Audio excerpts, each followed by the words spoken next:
everybody. Thank you for watching this presentation.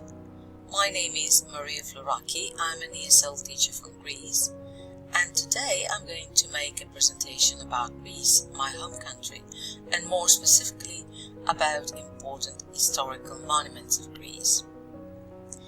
Firstly, I'm going to show you an introductory video about historical sites in Greece, because as they say, a picture is worth 1,000 words. And then I'm going to talk in more detail about three of them: the Acropolis in Athens and the Parthenon, Knossos and Epidaurus. Enjoy the short video.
That's it.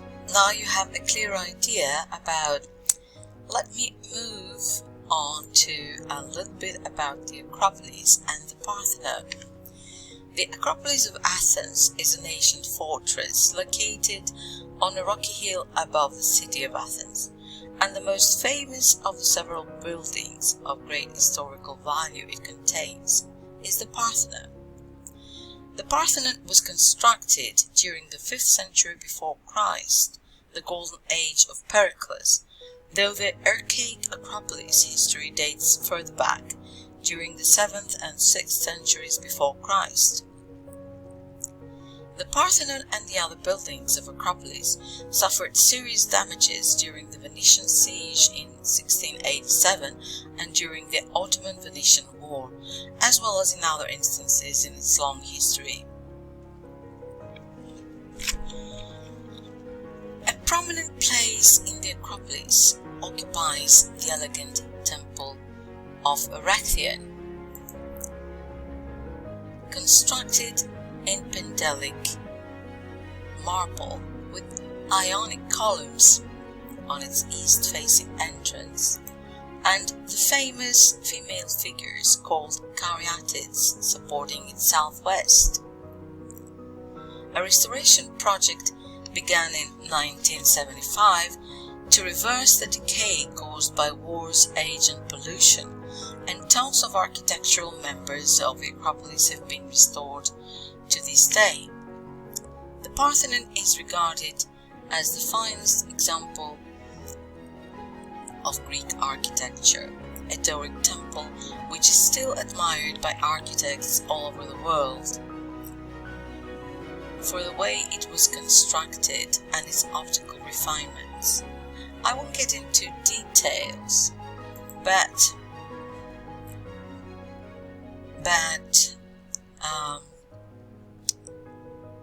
the main thing is, what is remarkable about it, is to know that the columns were constructed in such a way so that they can look straight from a distance, and also so as the whole construction is reinforced against earthquakes.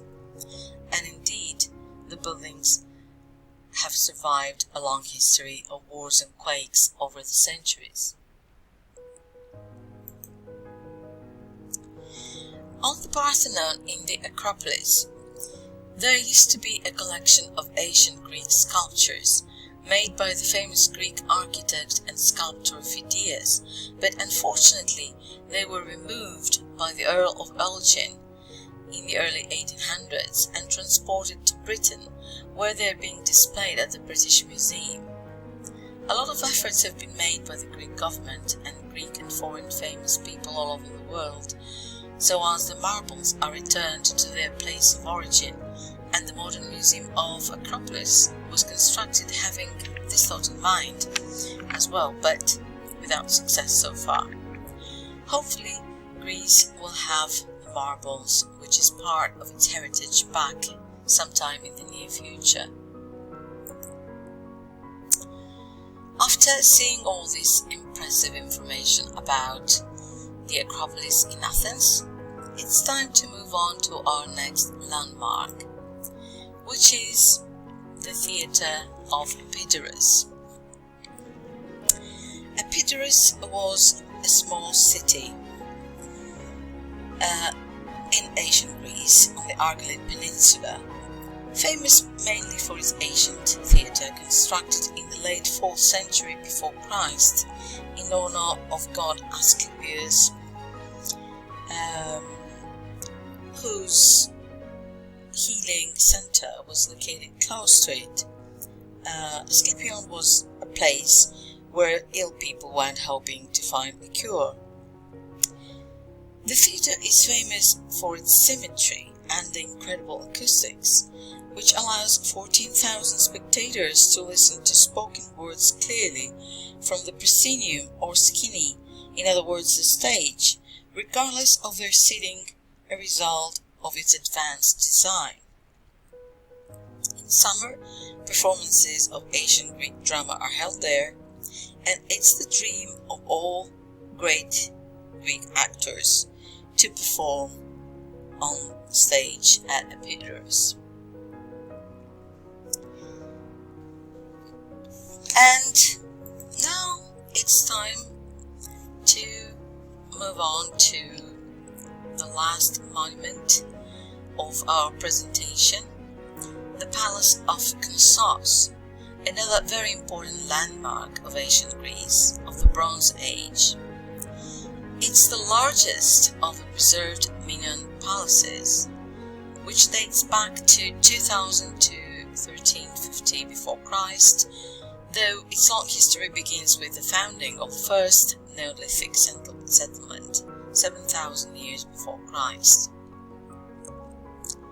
There is a central courtyard with 4 wings around it, containing the royal quarters, temples, workshops, various storerooms with the large storage jars called pithi, the throne room and banquet halls.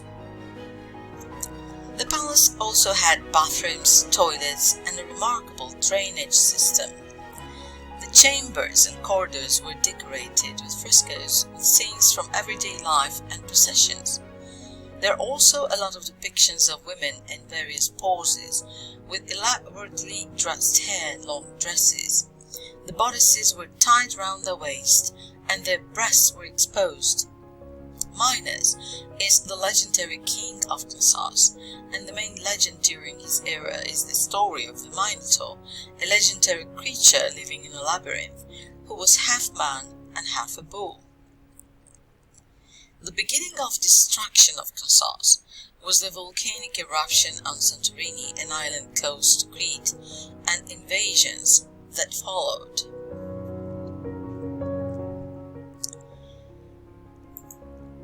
And after learning a few things about Knossos, it's time to sum up our presentation.